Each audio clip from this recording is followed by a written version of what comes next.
Hey, weirdos. I'm Alina. I'm Ash. And this is Morbid.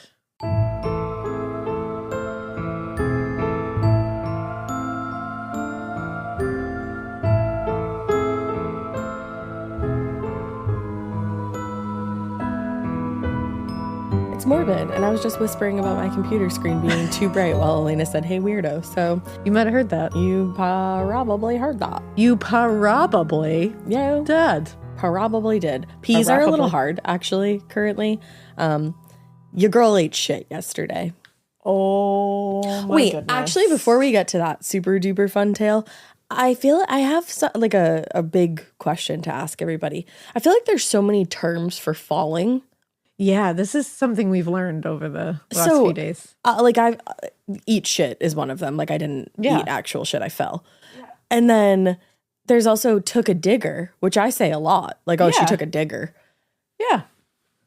I've had some people look at me like I'm like And they're what? like, what do you mean? She what? You what? It's like, fell. Fell, everybody. Took a digger. Yeah. Ate shit. Ate Anything shit. else? What else Took is a there? digger. Took a digger. Ass over tea kettle. I love acid. Yeah. But anyway, so yeah, we were at the Celtics game last night. Elena was nice enough to take me. Woo. It's too soon to talk about. Yeah, it was not Not a banner great. game. My guy was out in the first, like 13 minutes of the game. My guy was killing it. Yeah. So, but on the way there, I tripped up the stairs and I really thought I had saved myself. I was like, oh, okay, we're fine. Nope. Momentum. I put my hands out. Luckily, it wasn't on like the actual concrete. There's like a carpeted stair area that I was lucky Yeah. enough to fall on, which is also fucking disgusting. Yeah. But yeah, I put my hands out, but it was still too late in the game. So my face skidded onto the carpet. My lip did, my upper lip. And then my teeth kind of like skidded. Like my teeth like bit into my top lip and like took a chunk. Yeah. But I didn't bleed at all. No, she didn't. And It was so funny. and here I am coming at you from the other point of view. One of the funniest things I've seen in a while. I made sure she was okay. Yeah. Through laughs, I made sure she was okay. No, that's fair. But there was a whole shit ton of people in that stairwell. Oh my God. That was all I was thinking about the entire, there was a few thoughts running through my head, but that was like one of the main ones. I was like, oh my God, nobody asked me if I'm okay because I don't want to talk to you.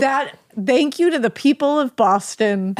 Thank you to the people who were at the TD Bank Garden last night at the Celtics game. We all suffered together Because through Boston- that game. And then you guys did us a solid. And you Yes. did not ask Ash if she was okay. You just cleared the fuck out of that stairwell. No, because Boston is one of the only places where you'll ask someone if they're okay and they'll tell you to fuck off. Yeah. Like, so nice. Yeah, Thank so you. nice. I don't want you to ask me if Don't I'm do okay that. right now because I'm horrified. Yeah, I'm mortified right now. Mortified. So I that can't. was great. I looked around and I said, wow, everyone cleared out. And then I said, are "Thanks, you y'all." okay? And she was holding her mouth and I said, if you spit out a tooth, I'm going to ask you to put that back in so we can see the playoffs.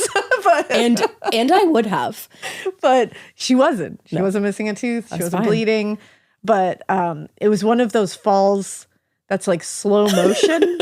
And I said, oh, she's going. And then I had no time. Even though it was slow motion, I had no time to do anything about it. Because it was slow motion and so fast. It was. Because then once her hands hit the ground, the momentum just took her into like, kind of like a crow pose.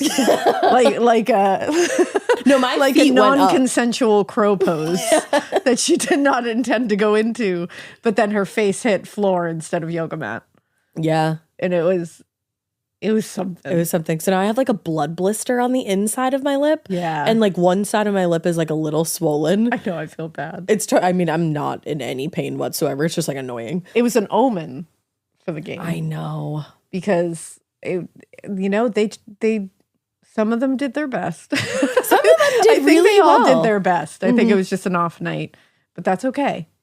Because, I mean, for all the non-sports people, we're just in the second round of the playoffs. We're playing the New York Knicks, which like rivalry.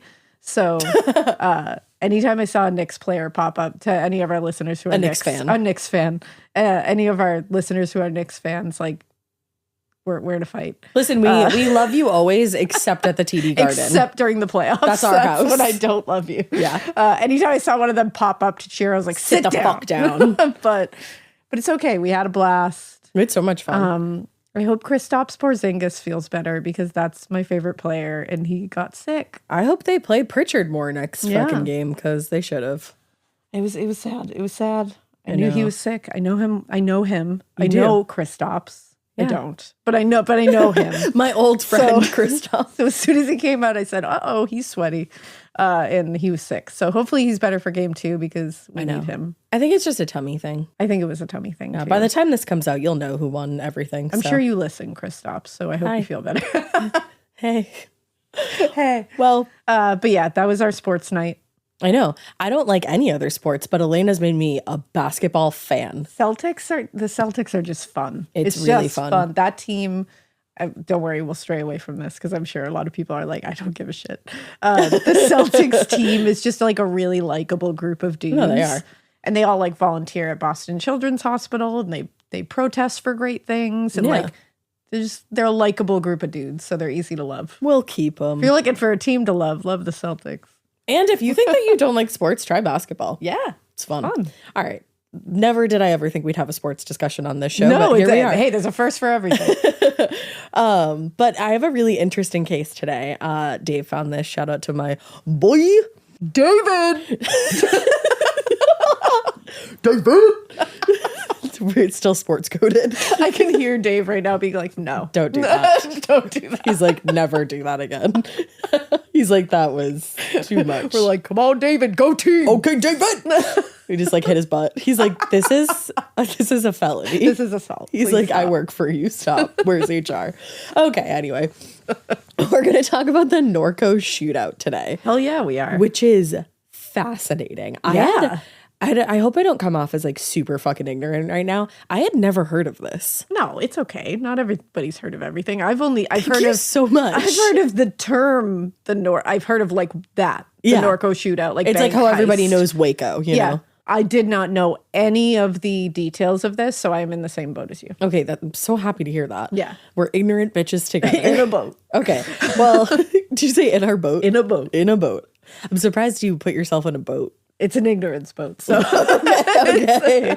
so I didn't even know I was getting into it. I was ignorant to that. So the Norco Shootout and the robbery that initiated it are among the most shocking and violent events in California's history, which is why they have achieved a certain level of notoriety throughout the years, except to me. However, while the acts themselves are usually the focus of discussion, it's really the men who committed the crimes that made it especially surprising and notable. Yeah. They are interesting, to say the least. Not in a good way, but they're fascinating people. George Wayne Smith and Christopher Harvin, the men who planned the heist, they weren't members of any kind of real criminal organization. They also weren't even really desperate for like quick cash. It wasn't like they needed to pay for something or were in dire straits or anything like that. Which is usually where these all begin. Yeah. Like you've all seen the cheerleader movie where they steal money. What's that called? Sugar and Spice? Sugar and Spice. Yeah, I'm going to watch that this weekend. That movie. I love that movie. That's a movie. But in fact, they actually had no criminal record and really didn't have any interactions with law enforcement in their past. Huh. Which is wild. That's crazy. So why did they plan this elaborate robbery? Well, they were devout members of an apocalyptic sect of Christianity. There it is. Who were convinced that the world was coming to an end. Yep. And they thought they were going to need resources in order to survive the end of civilization as they knew it. That just makes sense. It does. It just, when you said that, I was like, yeah, that's the only other reason you would do that. There is only like one, I don't know if it was a TV show or a movie made about this. There's only one. It was made in like 2006. That's crazy. And then there was going to be a movie, but it doesn't look like it ever came to fruition. What are they waiting for? I would like to watch this. And by the end of this story, you will too, because wow. Interesting. Wow. So, as author Peter Houlihan points out, both George Smith and Christopher Harvin were part of the first generation to live their entire lives under the threat of nuclear war. As kids, they spent their lives overhearing hushed conversations going on among adults about potential nuclear strikes, advanced weaponry, and of course the Cold War. And at the same time, the 60s and the early 70s was, as we all know, a time of revolution in various countries throughout the world. Mm-hmm. The front pages of newspapers had photographs of armed guerrilla fighters in South America, headlines about hijacked airplanes bound for Cuba. Like, there was a lot going on. It was a scary time. Yeah, and that's traumatizing. It is. Houlihan, who wrote Norco 80, the true story of the most spectacular bank robbery in American history, said, the key takeaway for both was simple. We're all gonna die. Which is traumatizing. It is traumatizing, for sure.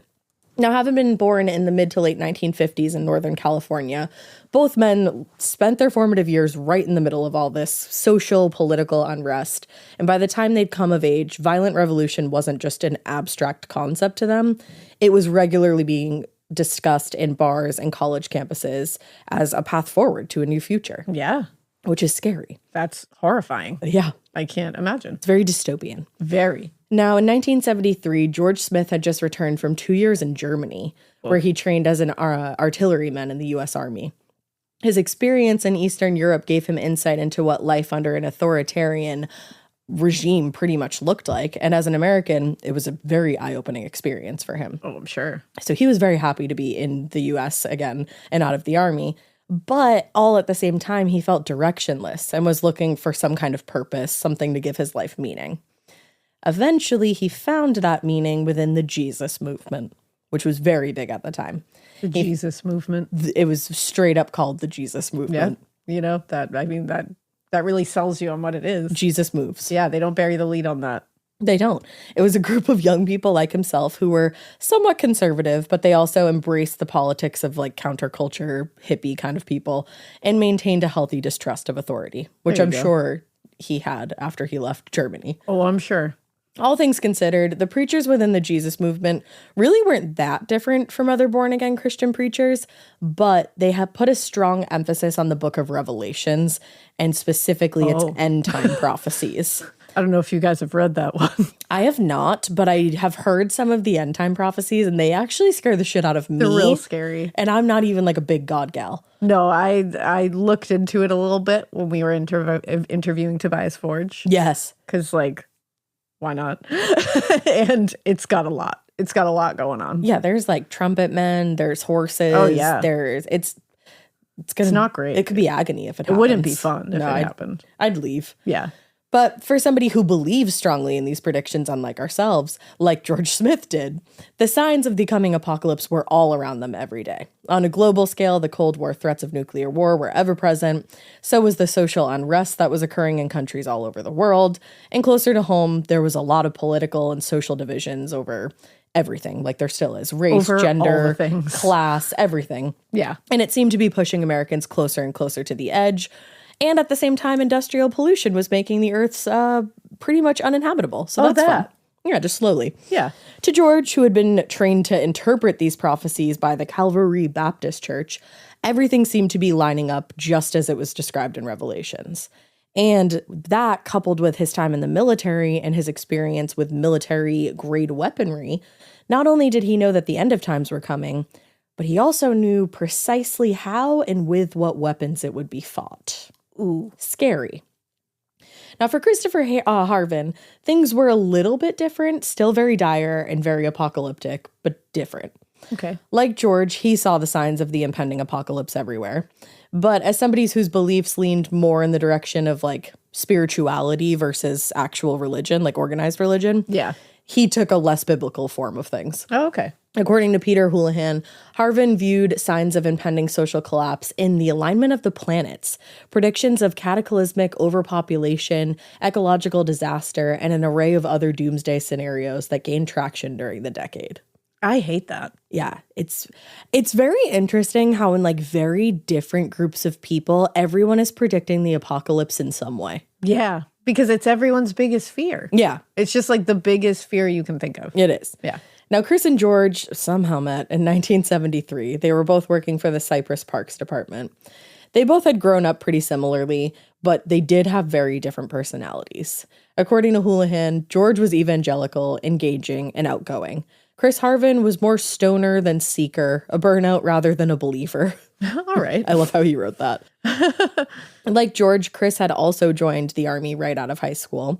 But his behavior and his attitude got him kicked out after just 2 months. Oh, damn. So you can see the differences between them. Yeah. But also how they aligned on a lot of the scarier topics that they like to talk about. Yeah. Which is a little creepy because it's like they had the same idea, just different methods of getting there. Yes. Basically. But despite their differences in personality and temperament, they did bond over their love of camping, outdoor activities, music, guns, weed, and, the apocalypse. They were both in agreement that the world was coming to an end and that it was happening soon, actually.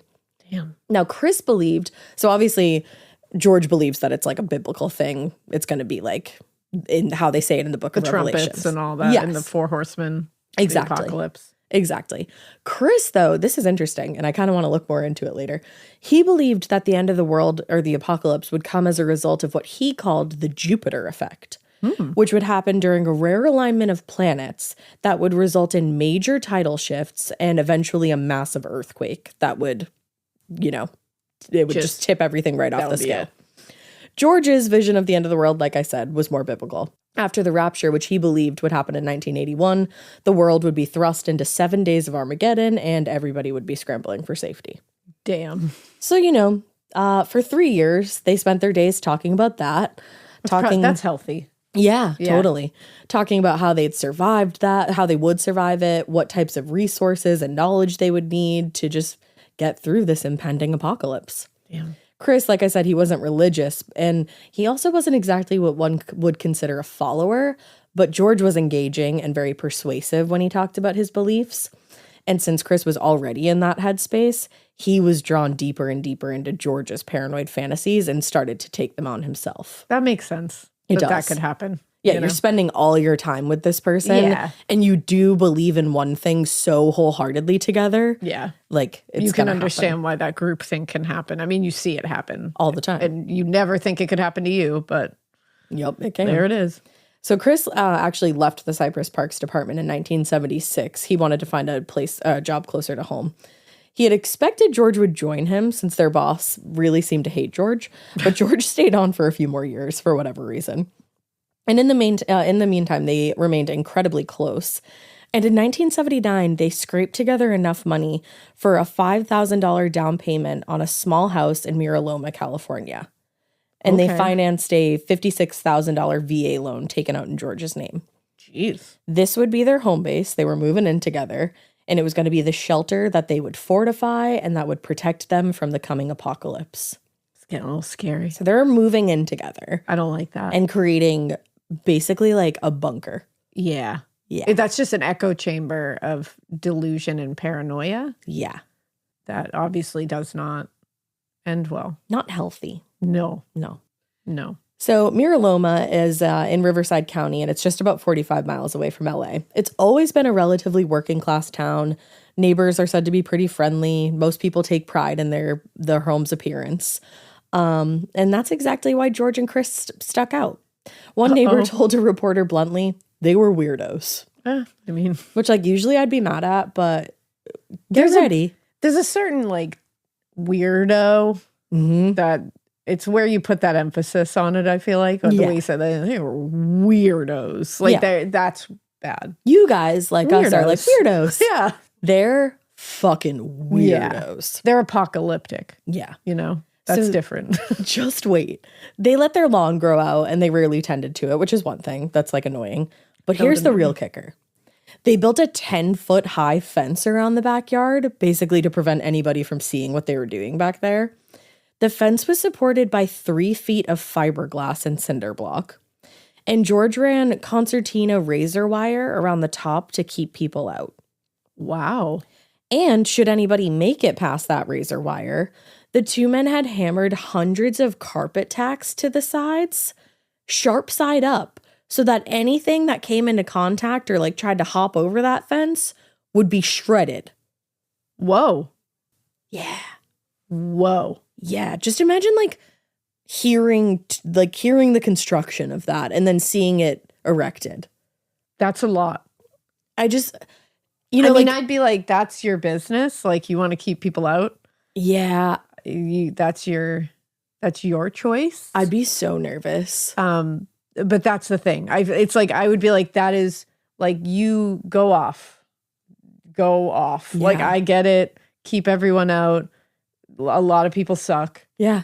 But this would make me nervous. It would not make me feel like you were someone that was approachable, okay to be around. Yeah. Like I'd feel like you were a dangerous person. I feel like it's the unsafe. Paranoia for me. Mm-hmm. I think that's where it takes me, is like the paranoia takes me into like you might be unhinged. Yes, definitely. You know, that goes past having like a gate or like a security system. It's also just real bold. Like, yeah, I want to put up a fence, but I'm nervous that it's going to like rub my neighbors the wrong way. Yeah. Meanwhile, like they put up a fence with barbed wire essentially on the top of it. Yeah, they just said, we don't give a fuck. And it was 10 feet tall. That's wild. 10 feet tall. That's really insane. Yeah, I mean, they obviously don't have an HOA. It's taller than Kristaps Porzingis. Oh my God. It's taller than him. I hope you're feeling better. Full circle.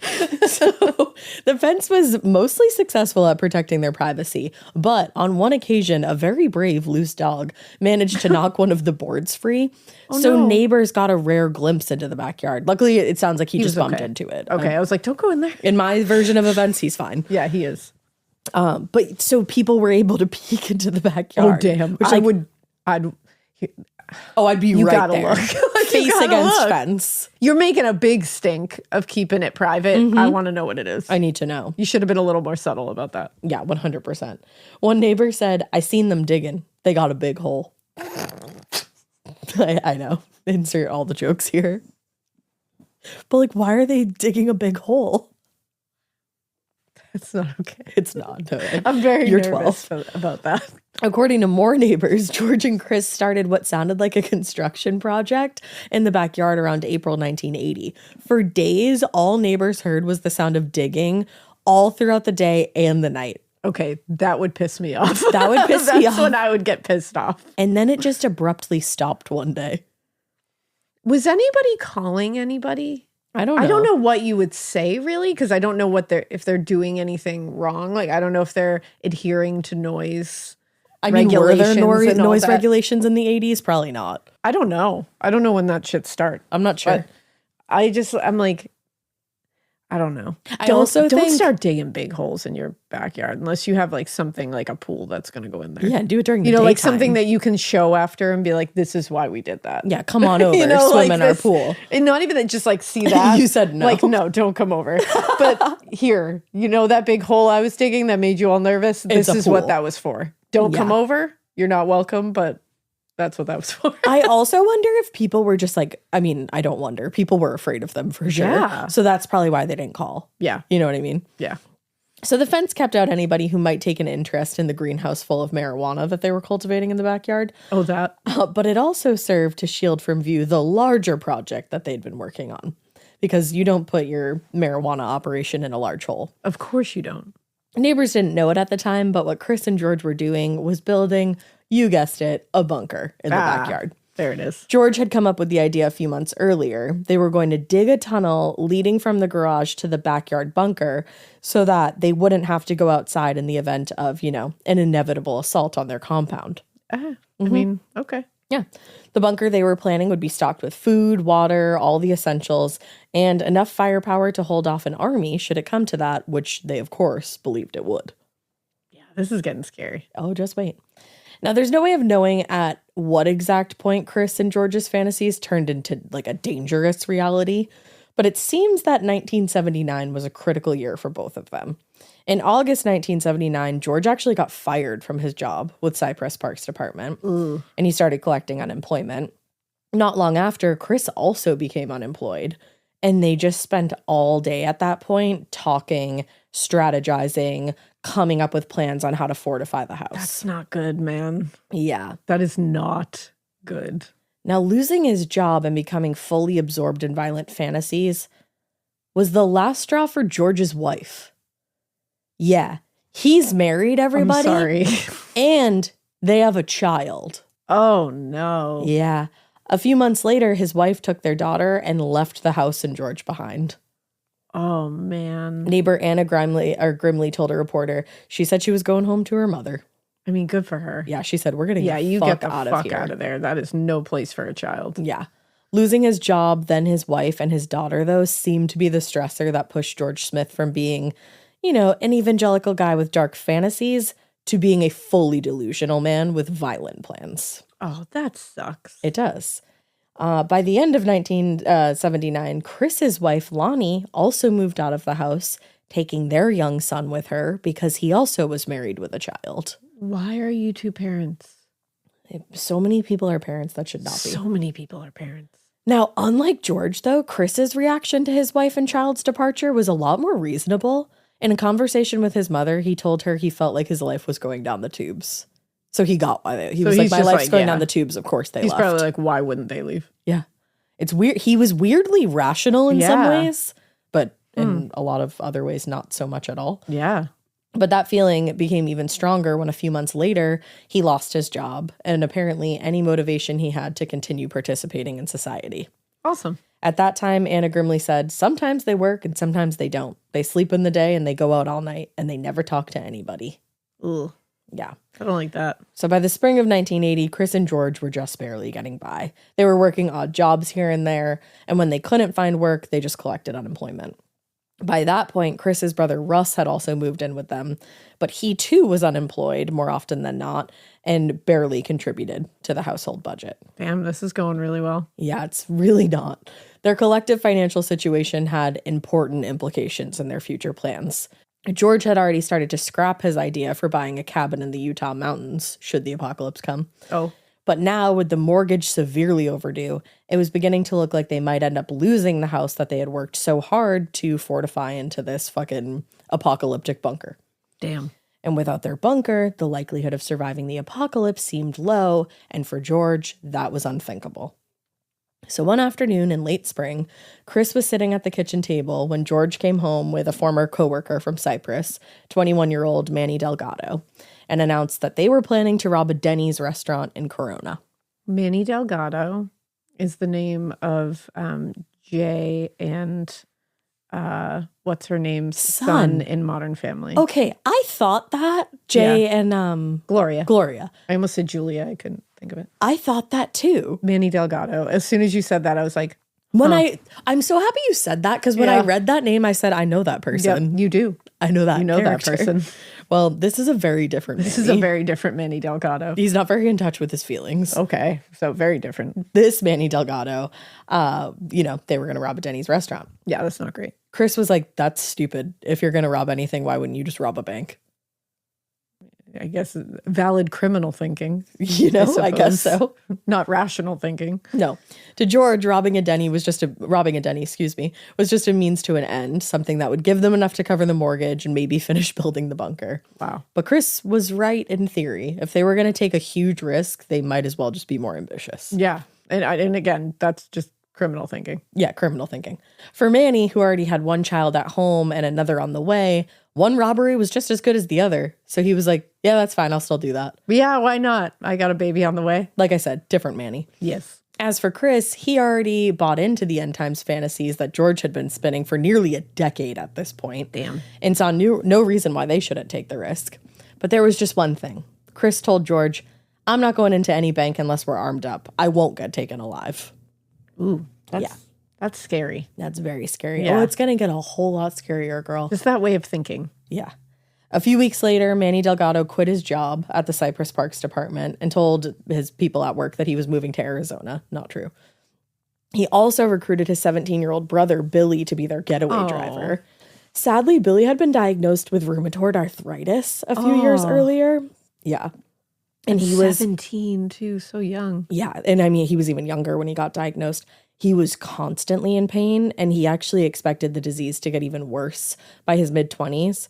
So according to Houlihan there, the author, Billy, quote, figured he had nothing to lose and agreed to drive. That makes me sad. That's a big tragedy. With their driver in place, the men only needed one more person, and they didn't have to look very far to find him. Throughout their lives, Chris Harvin and his brother Russ hadn't really been especially close. In fact, if you had to describe their relationship, someone would probably say that it was just straight up adversarial. Oh, yeah. If not just plain strained. But prior to moving in with Chris and George, 26-year-old Russ just lived at home with his parents and spent a lot of time hanging out in his room getting high. Productive. Yeah, he's got a lot going for him. More importantly, Russ didn't share his brother's interests in New Age spirituality or astrological prophecies. He also did not believe that the world was coming to an end anytime soon. You know what? It's niche. It is niche. You know, I understand. Yeah, so they didn't have a lot in common. But at the same time, Russ didn't really think he had anything going for him. So when Chris and George asked for his help with the bank heist, he was like, all right. Damn. Sure. The amount of people in this story that are just like, you know what? We might as well rob a bank. It's like, I've never been in a place where somebody would say, do you want to go rob something? And I'm like, well, I don't have anything else going on. So I have no plans that day. I've been bored. I've been in a place where I didn't have a lot going on. I've been bored. I've been between jobs and it wasn't ever an option. Yeah. For most people, I don't think it is. Yeah. But the final and arguably most important piece of this plan to them was weaponry. Having both grown up in conservative and somewhat rural parts of California, and again, both having spent time in the military, Chris and George were what would appropriately be called gun enthusiasts. They like a guns. pew-pew. Did you just say dang pew-pews? They said they lack a pew-pew. They like a pew-pew. Even before they moved into the house together, they both already had collected a surprising number of handguns, shotguns, and hunting rifles. But as far as they were concerned, that collection still wasn't enough. I'm going to clear my throat for the next part because it's going to take me a minute. That spring, Chris and George withdrew the rest of their savings, all of it, and went to a local gun store and picked up more weapons, including, I hope I say these all right, I'm not a pew-pew enthusiast, so I'm doing my best, a semi-automatic handgun, a Heckler Koch, an HK-93, a top-of-the-line .223 caliber German assault rifle, similar to that used in military combat. Oh. And then a few weeks later, they returned to the store and bought a Remington 870 Wingmaster shotgun, what's more commonly known as a riot gun. Then that wasn't enough, so a week later they were back yet again and bought an uncommon, one might say, amount of ammunition, including hundreds of rounds of .223 bullets, high-capacity magazines, and 40 shotgun slugs, quote, powerful enough to crack the engine block of an automobile. I'm sorry. What? A month later, after working some day labor jobs, Chris went to another gun store and purchased a Colt AR-15 assault rifle and a large number of 40-round high-capacity magazines. Did anyone at that first gun store say, they're coming in a lot and buying a lot of guns? I would think so. No one was sitting there being like, what you doing? Yeah. Maybe keep an eye on that person. I'm not sure. Because, like, what business do you have coming in getting that much shit weeks apart? It's very strange. I'd be concerned. It's very strange. Obviously, today we would all be like, what the fuck are you doing? You would think any day, though. That's a lot of guns. It is. And a lot of ammo. Yeah. So with their arsenal, I would say more than fully stocked. Yes. George and Chris... It runneth over. It runneth over. They now turned their attention to making explosives. Oh, because, you need that too. Mm-hmm. Using recipes found in the notorious anarchist cookbook, they created dozens of fragmentation grenades from PVC piping and beer cans filled with gunpowder and shrapnel. That's so fucking scary. It is scary. The grenades were fashioned in such a way that they could be fired from the Remington Wingmaster. Shut the fuck up. Effectively making it a grenade launcher. What the fuck? Yet even the addition of dozens of improvised explosives still wasn't enough for George, who still felt they needed more guns. A few days later, he returned to that first store, which I'm like, now you really got to ask questions.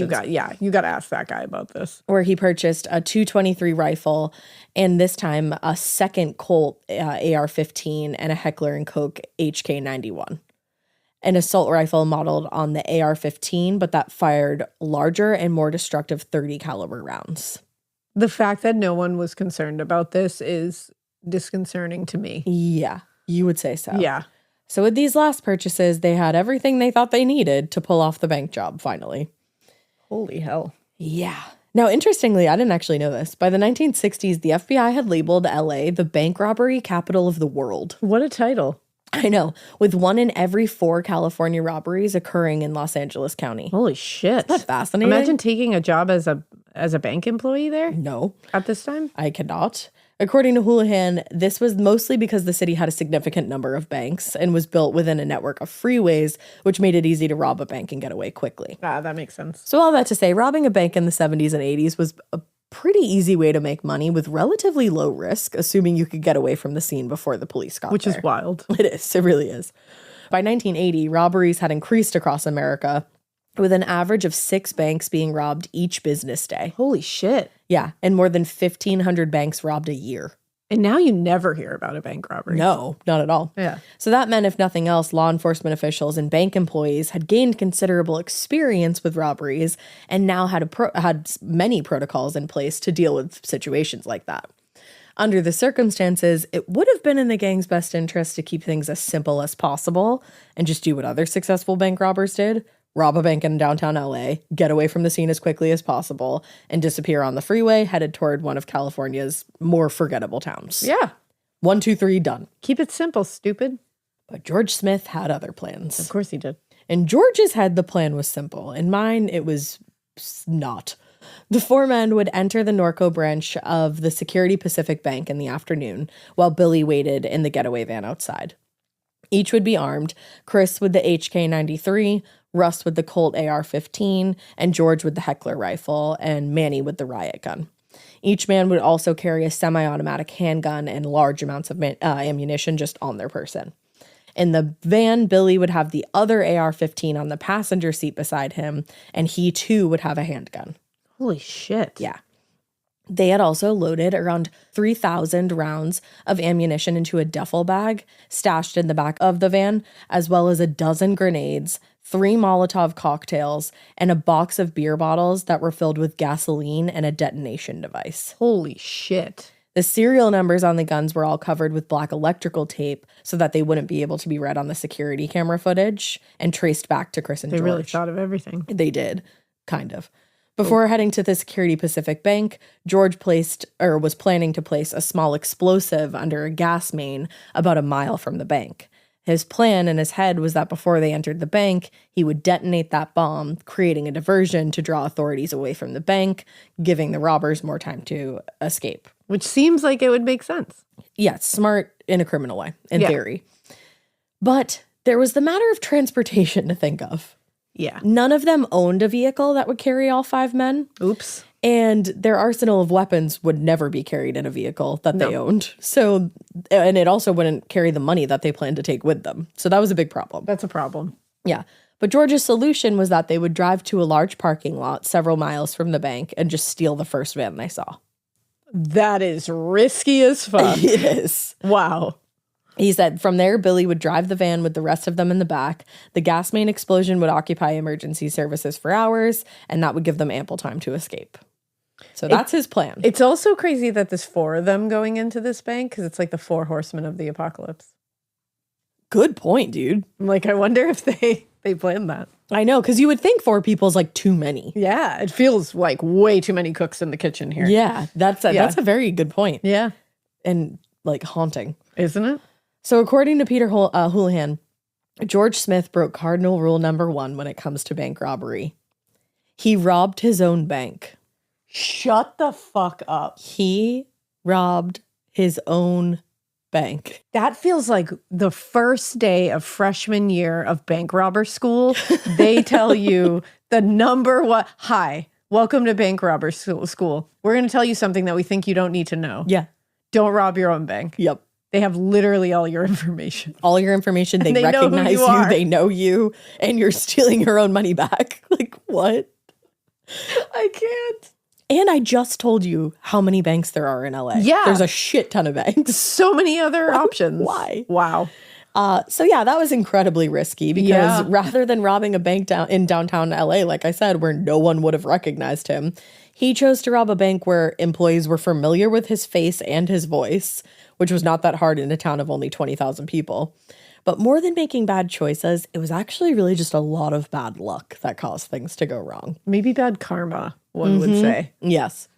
On the morning of May 9th, which is interesting because it's May 6th right now. We always do that. We always do that. And we never mean to do that. No, I picked this case promise like you that. literally like not knowing anything. Yeah. So that's weird. That's crazy. So on the morning of May 9th, all 5 men loaded into George Smith's blue Matador and headed to Norco, stopping at the Westminster Mall about half an hour from Norco just after 9:30 a.m.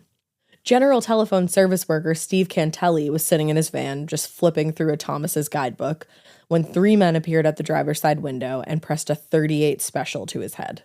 One of the men shouted, "Get out of the fucking van now." And Cantelli complied. He said, "You got it." Sure. As soon as he stepped out of the van, he started running, but to his surprise, no one followed. Instead, a man sitting in his car a few yards away just watched as the 3 soon-to-be bank robbers opened the back of the telephone van. And have now caused a scene. Cool. One of the men climbed in the back, only to emerge a few seconds later, shaking his head. As indicated by the sign on the outside of the van, in probably very large letters, it was a telephone service vehicle. So the rear cargo area was fitted with shelving and full of equipment. So it wasn't going to work for what they needed it to. My goodness. But not seeing any other vans in the lot, the men returned to the Matador and the witness watched as they fled the scene. Wow. So now they've been spotted. You guys are killing it so far. Now they've been spotted and they still don't have a getaway car. So after leaving the lot, George drove about 3 miles down the road to I think it's Brea Mall? The Brea Mall, thinking that they would surely find another van there. Of course. Why don't we leave this up to chance? Yeah, of course. His assumption turned out to be a reasonable one, although they had to wait a few hours. Eventually, they spotted a mid-70s Dodge Tradesman van with a faded logo on the side that read Dumano Cappuccino. Known for being large and powerful, the Tradesman was exactly the kind of vehicle they were looking for. So this was good. Okay. The driver of the van, 35-year-old Gary Hakala, had stopped at the mall around 11:30 that morning just to get some parts to fix a broken side view mirror on that actual van before going to deliver the freeze-dried food that he had in the trailer hitched to the back of the van. He noticed the men in the blue sedan as soon as he pulled in the parking lot. They appeared to be staring at him intensely as he parked. Concerned that the men in the cars might be looking to steal from other cars in the lot, Gary grabbed the padlock from the dashboard, intending to lock the trailer before going inside. But he barely got the lock in his hand when both doors of the van flew open, and Gary had 3 guns pointing in his face. Jesus. Manny Delgado told him, "I swear to God, we will fucking kill you if you try anything." I'd just be like, okay. Yeah, he basically That's all you should do in that situation. Yep. That's exactly what he did. But they forced him to the ground. He got a good look at the driver, though, Billy Delgado. But once he was on the ground, they taped his hands and ankles, placed a paper shopping bag over his head, and threw him in the back of his own van. Oh, no. Now they have a hostage. Oh, no. Well, now with their hostage, Billy started the van with George and Manny in the back. And when they pulled out of the lot, Chris and Russ followed behind in George's car. Oh, shit. With the bag over his head, Gary couldn't tell where they were or where they were even going. They drove for a short distance, and then he felt the van come to a stop, and he could hear the men removing the trailer from the hitch. Now free of the trailer, they started driving again, this time for about an hour before they stopped a second time. This time, Manny forced Gary into a small equipment cabinet in the back of the van, so all he could do was listen to the sounds of the men loading equipment in the back. And then the 3 carjackers were joined by the 2 other men. Oh, so everybody's so bad for Gary. I know, this poor man. So now everybody's getting in the van. Then Billy drove a little ways until they reached the gas main a few miles from the bank, and George jumped out and placed the explosive under the main. From inside the cabinet, Gary heard George jump back in the van and shout, "It's a go, go, go, go." Then the van lurched forward and they were driving again. 10 minutes passed before it came to a stop in the parking lot just outside the Security Pacific Bank in Norco. Now, until this point, the gang had made a few mistakes, chief among them being seen by at least 3 witnesses. Yeah, that's a big deal. Yeah, that's not great.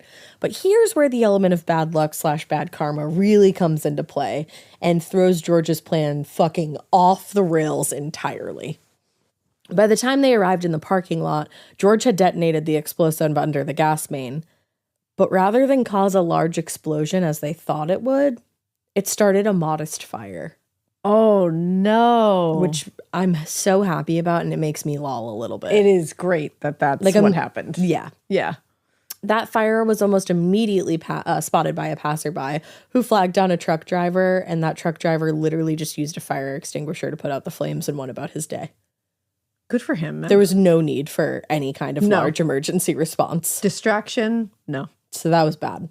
Now, the gang in the van realized this, but by then they'd already put their plan in motion and nobody seemed willing to back out. Oh, man. The second instance of bad luck came in the parking lot of the Security Pacific Bank. As soon as Billy Delgado put the van into park, the 4 heavily armed men piled out of the back and made their way into the front door. I can't imagine witnessing this. Seeing this. Because they all have ski masks on. That's and they're terrifying. Heavily armed. Unbeknownst to them, though, an employee from the bank across the street, because there's another fucking bank, witnessed what was happening, as did the 2 mothers and the pack of Cub Scouts standing outside the bank. Oh my God. Yeah. But still, the men blew past the group and burst into the bank. George, brandishing the Heckler rifle, yelled everybody down, while the 3 others secured the dozen customers who were in the lobby. Oh, God. George went up to the teller and said, if there are any alarms or anything, there's going to be a lot of dead people here. Ooh, that's fucked up. Then he handed over one of the duffel bags and demanded the teller fill the bag with $20,000. It'd be about $77,621 today. So, wow. Solid chunk of change. Yeah. Now, although they'd seen the group standing outside the bank, it didn't occur to any of the men that one of those mothers would have called the police. No. But it wasn't the group outside the bank who had alerted the police. Huh. It was the bank teller across the street who saw them get out of the van. And their run of bad luck was only just getting started. They were in the bank for a little over 2 minutes, but the report about the robbery had gone out over the police radio while they were still inside. And the closest deputy, Glenn Belaski, was sitting in his cruiser at a stoplight, literally around the corner. Wow. Around the corner. Around the corner. So Belaski raced over to Security Pacific, which also, it's just so wild to me that they robbed a bank called Security. Yeah. That really hit me as well. That's a bad omen, you know? Yeah, that's not good. But anyway, he raced over and pulled into the lot while the 4 men were still inside. But from his position in the van, Billy Delgado could see the wave of sheriff's officers arriving at the bank. And he grabbed his walkie-talkie and fumbled with it before alerting George that the police had arrived. Now, in a panic, they grabbed whatever money they could and made their way out the front door. From inside the bank, several of the customers heard a voice shout, "There's one!" And then everything was drowned out by the sound of gunfire. Oh, no. The first thing Deputy Belaski saw when he looked up from his police radio was Manny Delgado step right in front of his cruiser with the riot shotgun aimed directly at him. Shit. So he threw himself down across the bench seat, like within seconds, avoiding having his head blown off. Holy shit. Yes. Like, that weapon is insane. It would have been wild. From that point forward, the scene was absolute chaos, with Riverside Sheriff's deputies firing in the direction of the men who had now spread out behind the area around the van. Then Belaski heard George shout, "We've got a hostage in here," but his voice was quickly blocked out by the sound of bullets just ripping through the metal of cars in the lot. Can you imagine being the hostage, Gary? No.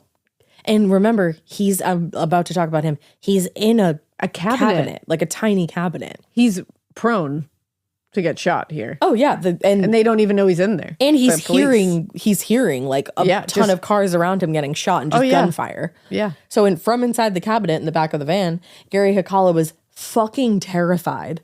Later, he told the jury, "I heard a lot of gunfire, an awful lot of gunfire. I heard shots of something hitting the outside of the van." Oh my God. And through all the chaos, he then heard the 4 men climb into the van, and the vehicle started up and they started moving.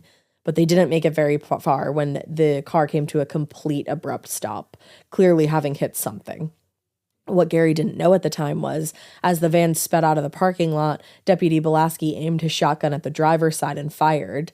The round of buckshot hitting Billy Delgado behind the ear, killing him instantly, and sending the van careening into a telephone pole. Oh, wow. So now their getaway driver is dead. Holy shit. And 17 years old. 17 years old. As soon as that happened, the other men piled out of the van and ran, just leaving Gary behind, their hostage. But again, like you said, people don't know he's in there. Certain they were gone, though, he managed to smash his way out of the cabinet and found the cargo area of the van, quote, filled with shell casings, broken glass, money, guns, and what appeared to be bombs. Holy shit. Imagine coming out and finding that. And trying to make your way around that Yeah. while going outside, but also you're coming out of the same van that they were just in. So you don't want them to think that you're one of them, and it's like, Yup, exactly. So still bound at his wrists and ankles, he managed to get to the broken window and yelled, "I'm a hostage, help me." With a slight push, he fell out. Scary. It's fucking horrifying. He fell out of the back door of the van and managed to crawl to safety on the other side of the street, which is just astounding. Yeah. Now, Norco isn't now, and it wasn't then, a very heavily populated town, but it was busy in this area the afternoon that when the shooting began. Outside the bank on one of the town's main streets, several drivers just sat in awe as these heavily armed men poured out of the wrecked van and a horde of sheriff's deputies trailed behind them. Countless residents had already been alerted to the shootout since bullets had begun tearing through cars, businesses, and houses all around the bank. Yeah, you got to think about that. There's people just going about their lives here. Right, exactly. Now, at first, Manny Delgado tried to lift his brother's body from the driver's seat, either to carry him out of the van or just to move him so somebody else could drive. But the position of Billy's body and the density of the dead weight just made that impossible. So Chris and George grabbed the duffel bags full of guns and made their way out the back door, with Russ and Manny close behind them. As soon as they were outside the van, Chris and George started firing in the direction of Belaski's cruiser, where the deputy was ducked behind the front right tire. This must have been horrifying. Yeah. By that point, he'd been struck several times in the face, arms, and shoulder, but he was continuing to engage the men until additional deputies arrived. My God. Brave Holy man. shit. Brave man. By the time deputies Charles Hill and Andy Delgado arrived on the scene, the remaining 4 bank robbers were out of the van and still firing in Belaski's direction. Andy Delgado drew their attention and gunfire, while Charles Hill made his way over to Belaski, who was now bleeding heavily. Yeah. Fortunately, Hill was able to get Belaski back to his cruiser and evacuate him to the nearest hospital, though. Damn, he is, that's like heroic shit. Like, name something more heroic. It's insane. As the gunfight ensued, George spotted a Ford F-250 stopped at a nearby light and just started walking toward it, like Michael Myers style. Hate that. Inside the truck, the driver, 24-year-old Mike Linville, spotted George coming in his direction. Remember, he's wearing a ski mask and holding like however many guns. No, thank you. So he sees George coming in his direction and then also notices 3 other men not far behind him. Manny Delgado was the only one who did not have his face covered with a ski mask. And they were all also carrying large green duffel bags. So he's like, I'm good. He's like, that seems conspicuous. Yeah, so they're exactly. So they're waving, they're like weaving around cars, pointing their guns at drivers and passengers. It's very clear that they're looking for a new vehicle. And he knew that his truck was probably exactly what they wanted. So rather than sit it out and wait for them to order him out of the truck, he threw open the door, jumped out, ran toward the bank parking lot, scrambled up a cinder block wall, and found safety on top of the Century 21 Realty building. Like essentially scaled a wall. Literally brilliant. It is. Just, I mean, like self-preservation wise, that is, and also you're saving other people. Saving a lot of people in that area by just being like, you know what? This is probably what you want. So you can take it, let the police deal with it, and we're all safe now. Yup. So good for him. Yeah. Good for him. I just love that he scaled a cinder block wall and found safety on a roof. He assessed on a roof. On a roof. He assessed the situation. He said, I got what they want. And he just said, bye. Yeah. And then he just went on a roof. Smart. I would go on a roof. He's safe. Everyone else is safe. Good job. Let's go. Good job. Everyone else is not quite safe yet, but he saved a lot of people. He tried. So when the officers finally heard a break in the shooting, they looked up to see all 4 remaining robbers climbing into Linville's now empty truck. 3 of the men were in the cab of the truck, while another stood in the bed holding an assault rifle. I'm just going to give you all a minute to conjure that in your mind. Yeah. That's a terrifying image. It's not an image you want to think about. No. They also now appeared to be in no hurry as they took their time loading the truck and then pulled out from the intersection and headed in the direction of the Little League field on the other side of town where they had stashed George and Chris's cars. I don't like that at all. Yeah. The fact that they're not in a hurry now is freaky. And that they stashed the cars at a Little League field? Upsetting. Gross. Now, as Chris drove the truck, George studied the wound in his leg where he'd been hit. It was bleeding real bad, and he didn't know what he could do to make it stop, so he tied his bandana around it as a temporary solution. Everyone else remained silent, likely reflecting on how George's simple plan had gone so fucking badly. I know I would be if I were in their situation. I'd be like, what the fuck did we get ourselves into? But as they neared the Little League field, they encountered yet another problem. Having heard the call go out over the radio, the local fire department used their trucks to set up blockades across the town to make sure they blocked the main escape routes. Yeah, they did. Smart. Yeah, they did. So Chris cut down a side road, though, to avoid the blockade, and soon they were barreling down the back roads of Norco, desperately making their way toward the freeway. Oh, shit. The plan had worked, at least in as much as it had got them to the freeway, but it also allowed the horde of law enforcement officials to catch up to them. With Chris driving, Manny sat on the frame of the passenger door, just firing Chris's HK-93 in the direction of pursuing officers. Fucking A. Sitting on the frame of the passenger door as they're driving, just firing at police officers.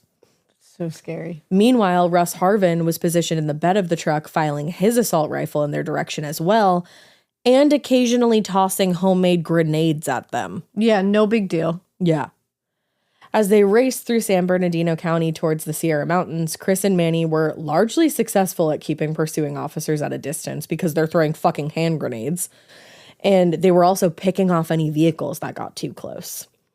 By the time they reached the area around Mount Baldy, Chris had put enough distance between them and their deputies that the pursuers didn't immediately see the truck turn off a rural road. Rural road. So hard to say, toward the mountain. So now they're like a little bit out of sight. Eventually, the deputies did find the truck at the dead end of a service road, but they were completely unaware that they had driven straight into a trap. Oh, no. Now, bottlenecked on a dead-end road, there was no way for them to turn around or retreat quickly. Shit. In fact, by the time lead deputy James Evans realized the truck was empty, it was already too late. The four men emerged from around the truck and started firing in his direction as he took cover behind his cruiser. In returning fire, he managed the incredible achievement of hitting Chris Harvin from 75 feet away. Whoa. Yeah, using just his service Holy revolver. Shit. The bullet sent Chris flying back into the dirt, but the other three continued firing, and the next time Evans popped up to return fire, he was sadly struck in the head, killing him. Oh, no. Yeah, he's a hero too, though. Aww. As the remaining deputies attempted to return fire, they too were struck by the hail of gunfire, sustaining injuries of various degrees of severity. The death of Deputy Evans gave Manny, Russ, Chris, and George enough time to retreat further into the woods, though, and up the mountain. Now they're going they're fleeing into the mountains? They're literally going out to a snowy mountain. Fuck that. Yeah. Fleeing to Mount Baldy was surely never part of George's plan, but like a lot of other aspects of the robbery, it reflected the reality that they were way out of their fucking league. Yeah. At least criminally speaking. In their panicked attempt to escape, they fled up the mountain, which meant that the only way to actually escape was to go back down the mountain. Yeah. So in that case, all the sheriff's department and now the newly arrived SWAT team had to do was wait them out, and eventually they'd get them. Yeah. Now you're stuck. Right. But the only question was, would they take them alive or dead?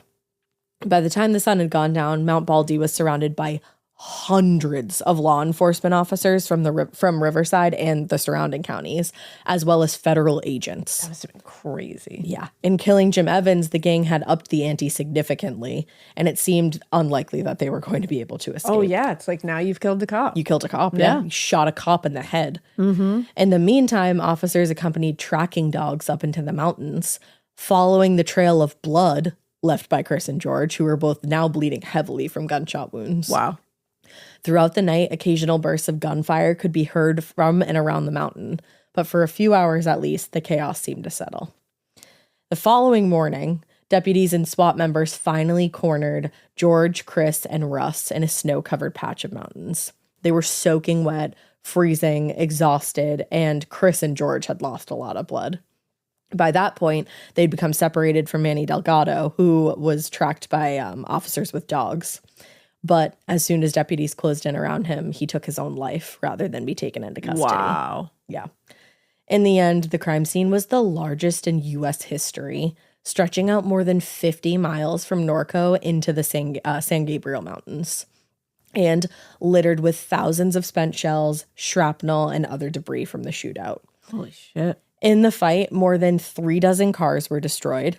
A San Bernardino County helicopter was badly damaged. What the fuck? And countless homes and businesses in and around Norco showed evidence of having been hit with fire. Oh, I'm sure. And there was the human cost. In addition to the murder of Deputy Jim Evans, Billy Delgado had been shot by the police and killed. His brother Manny had taken his own life on Mount Baldy. Throughout the ordeal, at least 8 officers sustained serious injuries, and 3 civilians were injured. Oh, I'm surprised it wasn't more. I am too, actually.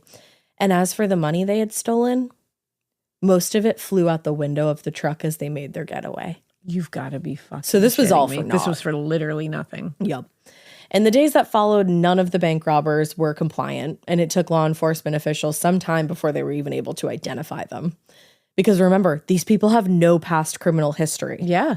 That's what's even scarier. It's insane. They really went for it. In the meantime, the press descended on Norco looking for any information on the robbers or any firsthand counts of the robbery. Security Pacific employee Tim Murphy told a reporter, "It was scary. They looked and acted like commandos. They were professional and they didn't mind shooting." Yeah. Other residents in Norco were simply stunned that the robbery had happened at all. One resident said, "Things like this just don't happen. Well, not here anyway." Because it's so massive. Like, what a scale. And like I said, this is a small town. It's like 20,000 people. Yeah. A week later, all 3 men were arraigned on 40 separate charges, including willful murder, armed robbery, and killing an officer during the commission of a robbery. In his statement to the press, Assistant District Attorney Tom Hollenhorst noted the charges included 4, quote, special circumstances that could very likely lead it to becoming a death penalty case.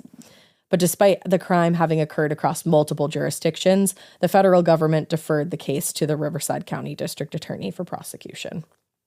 The case was delayed several times in the months that followed, and the 3 men didn't end up going before a judge until the summer of 1981, so almost a year passed. Wow. After several months of testimony from witnesses and multiple sheriff's deputies, the jury deliberated for 16 days before emerging to find them, all 3 of them, guilty on 45 counts. Holy shit. Including 2 counts of murder for Billy Delgado and Jim Evans, one of their own, and a police officer, and 25 counts of attempted murder.